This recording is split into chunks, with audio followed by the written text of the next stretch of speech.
அன்பார்ந்த பெரியோர்களே,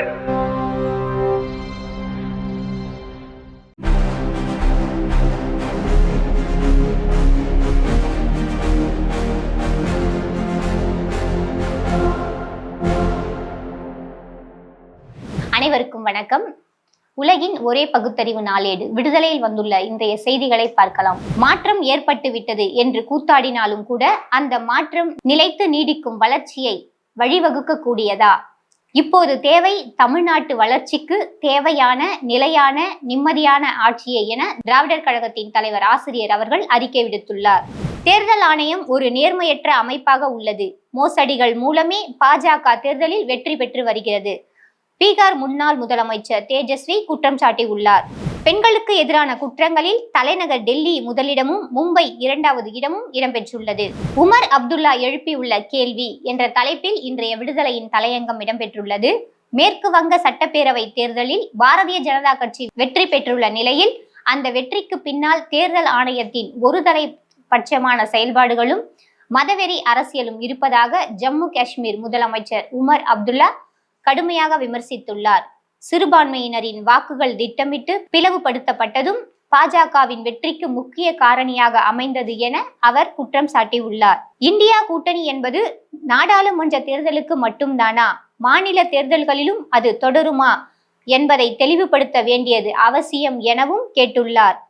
இந்தியா கூட்டணிக்கு மு.க.ஸ்டாலின் தான் தலைமை தாங்க வேண்டும் என்கிற அளவுக்கு மிகவும் அழுத்தமான கருத்து உருவான நிலையிலும் கூட என் உயரம் எனக்கு தெரியும் என்று முத்தமிழறிஞர் கலைஞர் அவர்கள் சொன்னது போல தளபதி மு.க.ஸ்டாலின் அவர்களும் தன்னடக்கத்துடன் கருத்து கூறியதோடு இந்தியா கூட்டணி வெற்றி பெற்றால் பிரதமர் ராகுல் காந்தி தான் என்று முதலில் இந்திய அளவில் சொன்னவரே அன்றைய தமிழ்நாடு முதலமைச்சர் மு.க.ஸ்டாலின் அவர்கள்தான். அவற்றை எல்லாம் மறந்துவிட்டு அண்மை காலமாக ராகுல் காந்தி நடந்து கொள்ளும் முறையை வைத்துதான் ஜம்மு காஷ்மீர் முதலமைச்சர் உமர் அப்துல்லா இந்த கேள்விகளை எழுப்பியுள்ளார். அவர் எழுப்பிய கேள்விகளும் இன்றைய தலையங்கத்தில் இடம்பெற்றுள்ளது.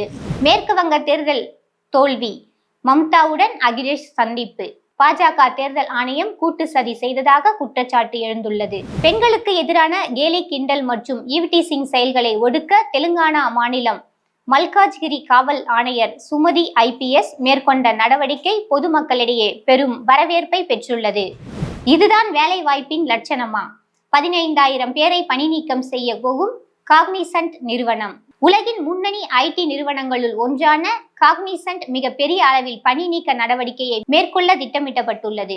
இந்த பணி நீக்க நடவடிக்கையின் மூலம் சுமார் 12,000 இந்தியர்கள் பாதிக்கப்படுவார்கள் என கணிக்கப்படுகிறது. தமிழ்நாட்டில் நிலையான ஆட்சி அமைப்பதே திமுகவின் நோக்கம்.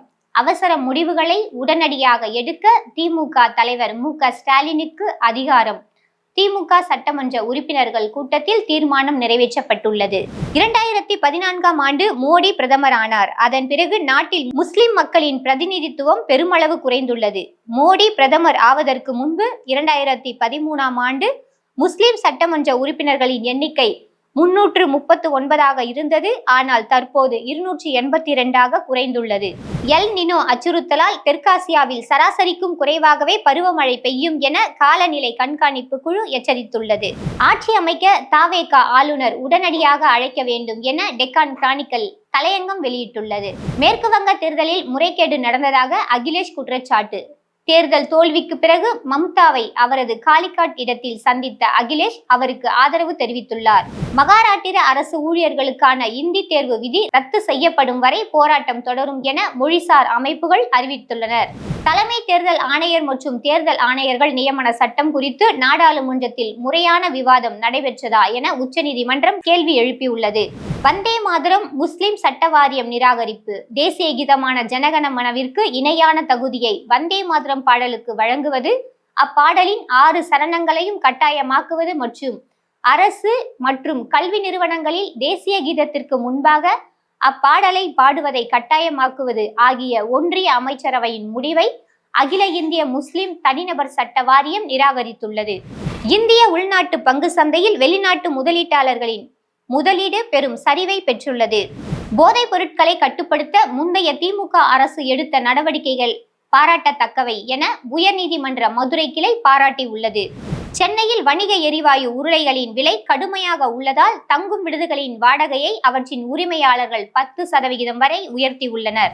சென்னை அரசு பொது மருத்துவமனைக்கு உயிருக்கு ஆபத்தான நிலையில் வந்த 2 பெண்களுக்கு இரத்த நாளத்தில் இருந்த வீக்கங்களை வெற்றிகரமாக அகற்றி அரசு மருத்துவர்கள் சாதனை படைத்துள்ளனர். சென்னையில் பெருகி வரும் மின்சார வாகனங்களின் பயன்பாட்டை ஊக்குவிக்கவும் பயணிகளின் வசதியை மேம்படுத்தவும் முதற்கட்டமாக 21 முக்கிய புறநகர் ரயில் நிலையங்களில் மின் வாகனங்களுக்கான பேட்டரி மற்றும் மையங்கள் அமைக்கப்பட்டுள்ளன.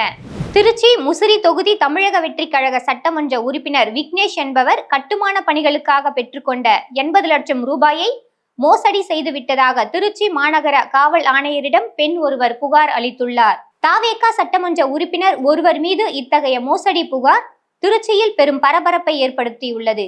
ஏற்கனவே சென்னையில் தாவேகா கட்சியில் மிகவும் முக்கியத்துவம் வாய்ந்தவர் ஒருவர் சிறுமியை பாலியல் வன்கொடுமை செய்த குற்றத்திற்காக சிறையில் உள்ளார். நேற்று அவர் அன்று கைதான நிலையில் இன்று மற்றொருவர் திருச்சியில் சிக்கியுள்ளார் என்பது குறிப்பிடத்தக்கது. தமிழ்நாட்டில் பெய்து வரும் கோடை மழை வெப்பத்தால் அவதிப்பட்டு வந்த மக்கள் நிம்மதி பெருமூச்சு விட்டுள்ளனர். இந்த மழை வருகிற 13ஆம் தேதி வரை தொடரும் என வானிலை ஆய்வு மையம் தெரிவித்துள்ளது. ஈரான் மீது இஸ்ரேலும் அமெரிக்காவும் நடத்தி வரும் போரின் பின்னணியில் அரபு நாடுகள் அமெரிக்கா மீதான நம்பிக்கையை இழந்து வருகின்றன. சென்னை மெட்ரோ ரயில் நிறுவனம் GEEF உலகளாவிய சுற்றுச்சூழல் சிறப்பு விருதுகள் 2026 நிகழ்வில் 2020ஆம் ஆண்டின் சிறந்த உலகளாவிய சுற்றுச்சூழல் தலைமைத்துவம் மிக்க திட்டம் என்ற விருதினை பெற்றுள்ளது. நிதி நெருக்கடி மற்றும் செயல்பாட்டு செலவுகள் அதிகரிப்பு காரணமாக புகழ்பெற்ற ஊடக நிறுவனமான BBC பணி நீக்க நடவடிக்கைகளை மேற்கொண்டுள்ளது. ரஷ்யாவில் உள்ள கல்லூரிகளில் சேருவதற்கான வழிகாட்டி கல்வி கண்காட்சி சென்னை, மதுரை, திருச்சி, சேலம், கோவை ஆகிய நகரங்களில் இம்மாதம் நடைபெற உள்ளது. தமிழ்நாடு கால்நடை மருத்துவ அறிவியல் பல்கலைக்கழகத்தில் வேலைவாய்ப்பு அறிவிப்பு வெளியிடப்பட்டுள்ளது.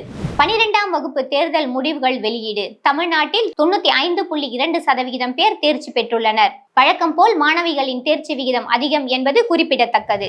மேற்கு ஆசியாவில் கடந்த 2 மாதங்களுக்கு மேலாக நீடித்து வரும் அமெரிக்கா ஈரான் இடையிலான மோதலை முடிவுக்கு கொண்டுவர 14 அம்சங்கள் கொண்ட ஒரு புதிய அமைதி ஒப்பந்தம் தயாராகி உள்ளதாக தகவல்கள் வெளியாகி உள்ளன. இந்துத்துவ அமைப்பை சேர்ந்த சமூக விரோதி அங்கித் பாண்டே என்ற பார்ப்பனர் மேற்கு வங்கத்தில் வசிக்கும் முஸ்லிம்களுக்கு எதிராக மிக கொடூரமான வன்முறையை தூண்டும் வகையில் பேசிய காணொளி சமூக வலைதளங்களில் கடும் கொந்தளிப்பை ஏற்படுத்தியுள்ளது. திருப்பதி ஏழுமலையான் கோவிலில் கலப்பட நெய் விவகாரத்தில் ஒரு நபர் குழுவின் பரிந்துரைகள் மீது நடவடிக்கை எடுக்க ஆந்திர மாநிலம் உயர்மட்ட குழுவை அமைத்துள்ளது. ராஜஸ்தான் மாநிலத்தில் முந்தைய காங்கிரஸ் ஆட்சி காலத்தில் ஜல்ஜீவன் திட்டத்தை செயல்படுத்தியதில் சுமார் ரூபாய் 960 கோடி ஊழல் நடந்ததாக எழுந்த புகாரில் முன்னாள் அமைச்சர் மகேஷ் ஜோஷி கைது செய்யப்பட்டுள்ளார். பீகார் அரசியலில் சுத்தமான அரசியல் பேசுவதாக கூறிக்கொள்ளும் நிதிஷ்குமார் தற்போது கடும் விமர்சனத்திற்கு உள்ளாகி உள்ளார். அரசியலில் துளியும் அனுபவம் இல்லாதவர் என கருதப்படும் அவரது மகன் நிஷாத்துக்கு அமைச்சர் பதவி வழங்கப்பட்டிருப்பது நிதிஷ்குமாரின் நேர்மை குறித்த கேள்விகளை எழுப்பியுள்ளது. 12ஆம் வகுப்பு அரசு பொதுத் தேர்வில் பெரியார் கல்வி நிறுவனங்களின் மாணவ செல்வங்கள் தேர்ச்சி பெற்று சாதனை படைத்துள்ளனர். மேலும் இன்றைய விடுதலையில் பல்வேறு செய்திகள், வரலாற்று குறிப்புகள், பகுத்தறிவு களஞ்சியங்கள் இடம்பெற்றுள்ளன. வாசகர்கள் அவற்றை படிக்கவும். நன்றி, வணக்கம்.